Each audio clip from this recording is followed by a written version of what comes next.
Chris Costantini, on me dit que de temps en temps vous descendez dans la rue avec un saxophone, que vous vous installez quelque part et que vous jouez, et puis après vous remontez chez vous. Et très souvent les bras chargés. Tout à fait, puisque c'est le défi que je lance à mes enfants en fait. J'ai 4 enfants et je pars exprès avec 80 centimes d'euros. Et je leur dis, papa doit ramener à manger, un peu comme du temps des Cro-Magnons. Et donc je mets une petite soucoupe avec, parce que ça s'appelle faire l'amorce. Et je joue effectivement à l'angle d'un café au Batignolles. Et je ramène en moyenne entre 30 et 35 euros. Donc avec ça, il y a le poulet, il y a le dessert, il y a les fruits. Mais à chaque fois, c'est mon challenge. Et c'est le déjeuner du dimanche midi. Et c'est le déjeuner du dimanche midi pour les enfants et moi.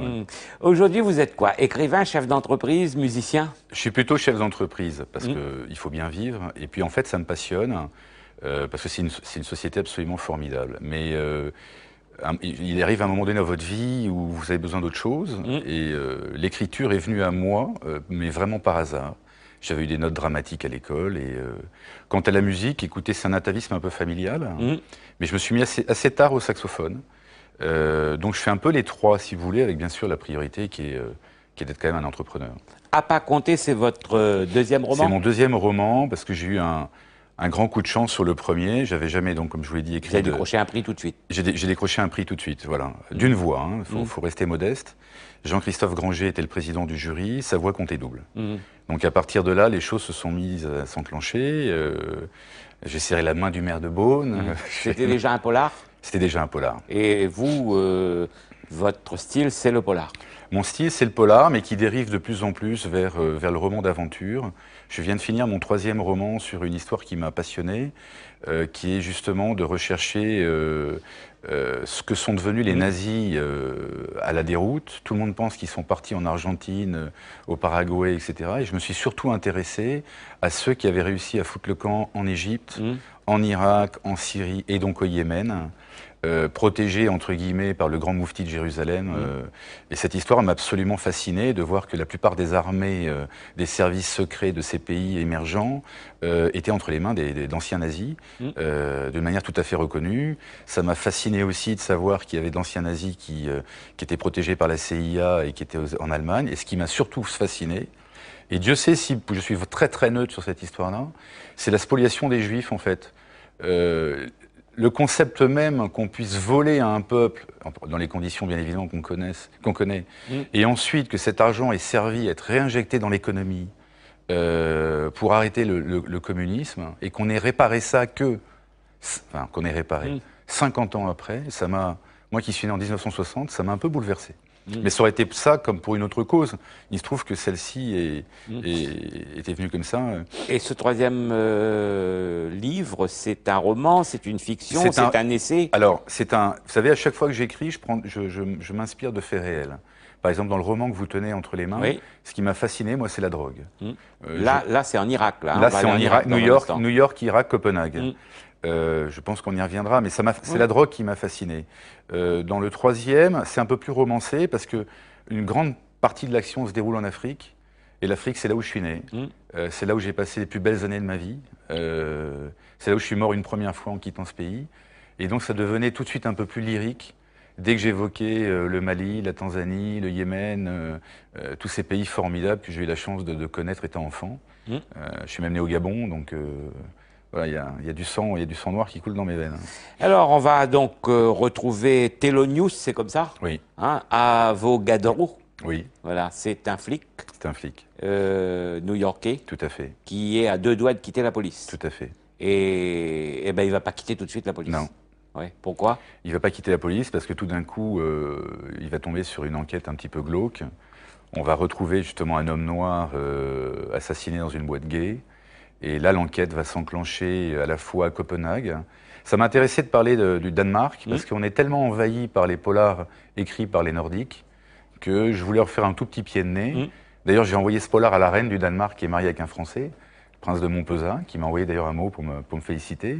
Donc j'étais passé du temps au Danemark, et puis donc là, il y a une double enquête. Il y a un vieux flic danois qui mène une enquête, l'autre, notre héros, qui mène cette enquête à New York. Ça démarre à Djibouti, du reste, et puis les deux enquêtes vont se recouper.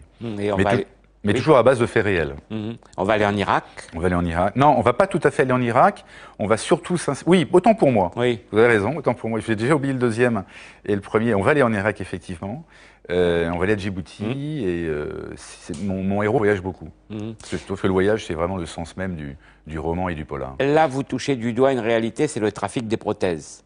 Trafic des prothèses et trafic de drogue. Oui. Trafic des prothèses qui est terrible, parce que vous avez certainement, comme moi, beaucoup voyagé. S'il y a bien un truc qui est très frappant et qui est inqualifiable dans les pays du tiers-monde, c'est de voir des pauvres gosses qui y sont pour rien, sans jambes, sans bras, on fait rien du tout. Donc, alors qu'il y a des collectes, il y a des choses qui se font un peu partout. Bien sûr. On nous vend des opérations humanitaires pour venir en aide à ces enfants-là, et la réalité, elle est différente. La réalité est tout autre. C'est d'ailleurs une réalité, figurez-vous, que j'ai connue dans mon premier métier, parce que dans mon premier métier, j'étais ingénieur agronome, spécialiste en irrigation, et je me rendais compte qu'entre les promesses de la FAO, les promesses des gouvernements et ce qu'il y avait réellement sur le terrain, on était en décalage total. Mais en même temps, si vous voulez, pour avoir visité un camp de réfugiés au nord de Djibouti lorsque j'étais enfant, faut dire aussi que, si vous voulez, il y a une telle masse. Là, vous avez actuellement tous les Somaliens, des milliers et des milliers qui ont fui. Effectivement, il n'y a pas d'argent, il n'y a pas un rond. Il y a des médecins sans frontières qui agissent bénévolement, qui font un travail de dingue. Mais c'est vrai qu'il n'y a pas d'argent. Un vieux flic new-yorkais, des voyages à travers le monde et, comme d'habitude, la musique. Le jazz. Oui. Qui est pour moi une musique. D'abord, si vous voulez, elle puise ses racines en Afrique. Parce que tout vient du blues. Donc c'est en ce sens que ça me passionnait. Parce que je suis à la fois passionné de jazz, mais j'ai beaucoup écouté enfant de la musique africaine. J'en écoute d'ailleurs toujours. Le jazz, pour moi, c'est la musique des polars. C'est la musique des films de polars. Je suis très impressionné encore par Ascenseur pour l'échafaud et l'improvisation de Miles Davis devant ces images, par exemple. J'aime beaucoup les Clint Eastwood parce que non seulement il adapte des polars américains, mais en même temps, il y a toujours une trame de jazz. Je sais pas, vous ouvrez un Dashiell Hammett ou n'importe quel vraiment romancier américain. Et puis, c'est la musique, si vous voulez, de l'improvisation. C'est la musique de l'instant, donc elle colle parfaitement à l'écriture. Alors, dans ce livre, je reviens, en toile de fond, il y a la guerre en Irak. Oui, il y a le scandale, ce qui m'a bouleversé, c'est en fait de se rendre compte de ce que les Américains envoient comme soldats en Irak. Rien que sur ce thème-là, si on reste sur ce thème-là, en fait, par exemple, ils vont promettre une nationalité américaine à un gosse mexicain de 17 ans, à condition qu'il aille se battre là-bas. Et ce gosse de 17 ans, il se retrouve dans une armée où il côtoie des criminels qui ont été eux aussi libérés en échange d'aller se battre, des trafiquants de drogue, vraiment des criminels. Et donc ils se retrouvent tous ensemble dans la même armée. Mais ce pauvre gosse qui a 17 ans, vous voyez les influences que ça peut avoir. Donc c'est cet aspect-là des choses qui m'a profondément meurtri. Et de savoir ce qu'il devenait ensuite. On dit que les soldats qui revenaient de la guerre du Vietnam mettaient à peu près 6 mois pour couler. Psychologiquement, financièrement. Ceux qui rentrent d'Irak, apparemment, c'est 3 semaines en moyenne. On les retrouve en homeless parce qu'ils ont, en revenant, ils ont cramé tout ce qu'ils pouvaient en termes financiers et parce qu'ils ont été drogués sur le front. J'ai une anecdote assez étonnante, c'est que les soldats américains dormaient dans des cimetières musulmans.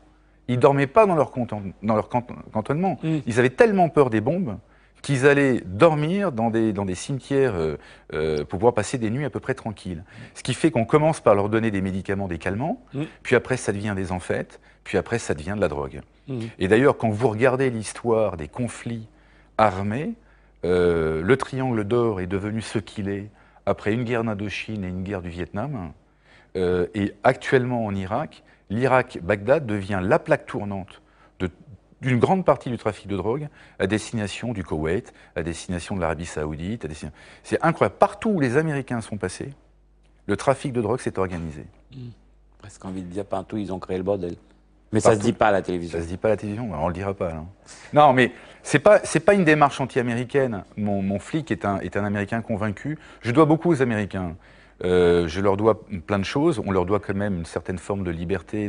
Mais c'est vrai qu'en termes de géopolitique, géostratégie, ils sont peut-être un peu à côté de la plaque assez souvent. Merci d'être venu nous parler de votre livre. Et ça s'appelle À pas compter. C'est publié chez Michel Lafon. Il vient de sortir donc chez J'ai lu. Et voilà. Donc, et on vous retrouvera bientôt parce qu'on va cette fois-ci s'intéresser aux criminels nazis. Merci. Merci beaucoup. Bougez pas.